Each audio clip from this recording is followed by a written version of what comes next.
Lori here with a new recipe for you. I'm going to show you how to make homemade dressing with bread instead of stovetop or cornbread. It's an easy, simple recipe, but I'm going to show you what you need to do and the easy steps to make it. All right, sit back and enjoy while I do the cooking for you today. I'm only making stuffing for 3, me, Tim, and our grandson. So you're going to need 3 celery sticks, depending on how you like it, 1 whole onion, an apple, and you could use fresh cranberries or dried cranberries. I like this because they don't have the moisture. Sometimes I'll use canned cranberry sauce. It all depends on how you feel, but today I'm going to use the dried cranberries and some chicken broth. Now, on your other ingredients, I will show you what you need after I do the basics. So I'm going to chop up this onion and these celeries. Now, I always take the tips and the ends off. And then you're going to cut these up. I'll finish that in a minute. You're just going to cut these up. Let me cut a couple of pieces. And then what you're going to do, I flip them over. You're going to cut them into just tiny pieces. There's a reason why you want these as tiny as pieces for right now. They're going to get chopped up better later, but get these into the tiny little cubes. So after I finish cutting all these up into these tiny little pieces, I'm going to cut the onion the same way. So the onions and celery, cut them as small as you can get them. I will be right back. Okay. On this, I'm going to show you an easy way to do your onions. You're going to cut your onion in half. As you see, I've already done half. But I wanted to show you how this works. So another little handy onion grater that's only like $9.99 at Walmart's. Rubber, okay? You put your onion in, and then you're going to press this down and keep pushing until you get it. Now, the skin will stick, so you just pull out the top layer, and you're going to have a little bit still in there, so you're going to lay it down till you get that final snap. When that's done, you lift your tray, and look at that.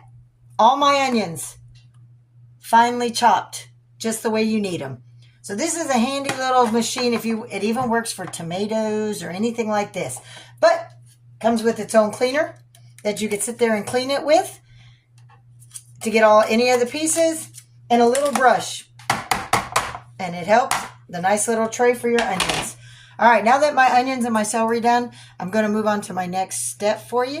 All right, you're going to saute the onions and the celery in a saucepan with about 3 tablespoons of butter or about 1.5 sticks of butter, whichever you prefer. I like margarine, but some people like butter.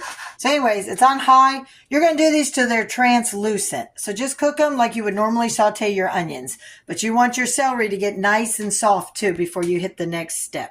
Meantime, while my onions and celery are cooking, I'm going to cut up a large apple. Like I said, if you're making more, like a 9x13, you might want 2 or 3. And at this point, I'm just going to take the stem and the cores out of that and leave it like this. So when I have these done, I'll show you my next move. Once again, I'm using my machine for my apples. Same thing. You're going to press. There's the skin. You're going to make sure you put off as much as you want, to make sure it's all solid. And then you're going to hear that snap. And as soon as you do, look at that. Apples. I don't have to sit here and dice them up. I get what I need from my little machine. Best $9.99. And I'm not plugging for Walmart's, guys. This is amazing. All right, let me finish my apples. While this is starting to cook, I'm going to get some poultry seasoning. Let me put that in. A little bit of salt. Some pepper. Black garlic. And I only need a little of that. And about 1/2 cup to a cup of chicken broth. Fill your pan halfway. So actually you're going to need about 1 cup. All right. Now, you're just going to let this boil with all these seasonings. Bring all that together. Let it keep cooking until you get that nice translucent onion and your cucumber or your celery is nice and soft. And I'll show you next steps. My apples are all diced up nice and small. So I'm going to put a few cranberries. You don't need a lot because you don't want, as you're mixing it tart, get a little bit of tart and a little bit of sweet. And I'm just going to mix these all up.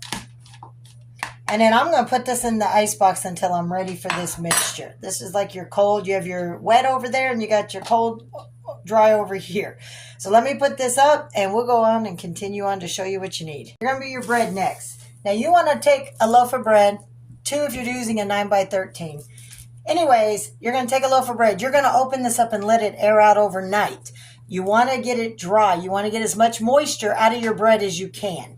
Then you're going to sit here. You can pull it apart or you could just cut it into cubes.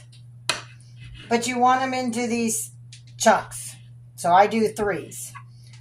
Cut up your bread and you're going to tear them apart and just shove them into your bowl. You're going to do this with the whole loaf of bread that you have or your 2 loaves. Just pull out a couple, start cutting them up into the cubes. All right, we'll be right back. Did you see? The juice is slowly cooking off. That's what you want. And you just keep gently stirring it. Look, your onions are getting translucent. Your celery is getting nice and soft, but you could break it with a spoon. I'm going to cook this off just a few more minutes. Let some of that juice simmer down a little bit more and thicken, and then we'll move on. I'm going to take my apples and my cranberries. I'm going to mix this all in. Don't be afraid. Get in there with your hand. Mix that all up. All right. I've let my onions and my cucumber, or my onions and my celery cool down because you don't want to pour this in hot. So I'm going to go over here and grab my celery and everything. You're going to pour this in. Make sure you get all that yummy flavor out from the bottom of the pan. Okay? All right. Now, you're going to take your hand and you're just going to mix this all up. All that yummy flavor in there. When you're sure you've got this all done, you're going to take your chicken stock and you're going to add enough to coat all the bread. So I'd say about a cup. Because you don't want it soggy. You just want it very moist. Okay. Now I know I could add a little bit more. Mostly do it by sight and feel.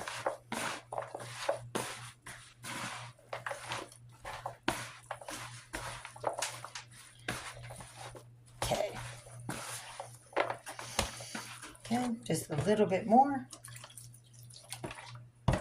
By the time you're done, you'll probably have used about 1.5 of your chicken stock. All right. It's nice and mixed. All right, I took butter and I greased my pan. I think this is an 8x8. Now you're just going to put this all in there. Just dump it all. Preheat your oven while you're doing this to 400. Get that all evenly. It doesn't have to be pressed down. Just make sure it's evenly spread out. All right. You see all that good? So I'm going to place this in my preheated oven at 400 degrees for 30 minutes. I'm only putting it in for 30. At that point, I will show you why I'm only doing it for 30.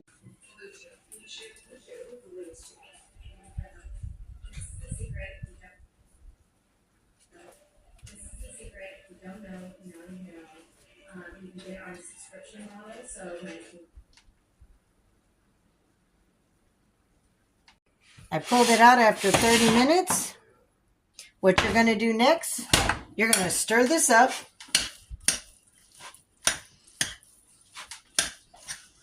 break up the outer crust.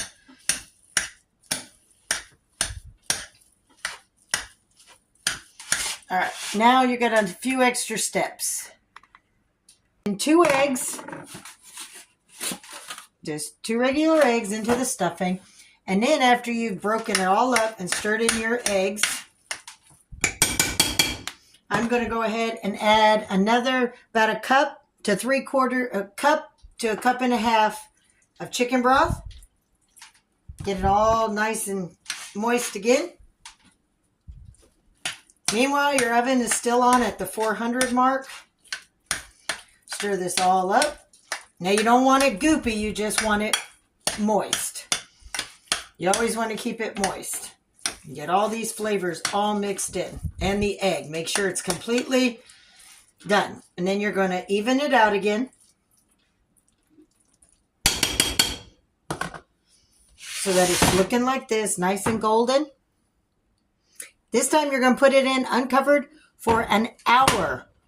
After you've had it in for an hour, I'll show you the next steps. All right, here I am. It's been the hour and a half cooking. The first 30 minutes, it's getting that nice, deep, rich.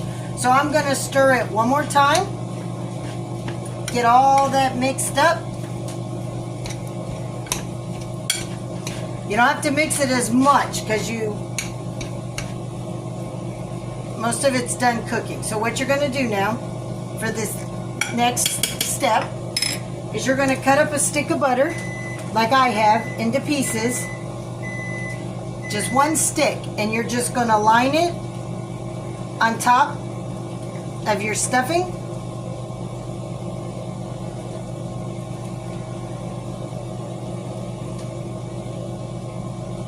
Alright, so what you're going to do with this now, it's going to go back in the oven for the last 30 minutes. Get all that butter nice and melted, and it's going to make a nice crispy crust for you at the top. So, I'll see you back in 30. Check it out. That is a 2-hour stuffing recipe. And I've got a taste tester right here. That might be hot. It just came out. Let me zoom back. You don't want a full face.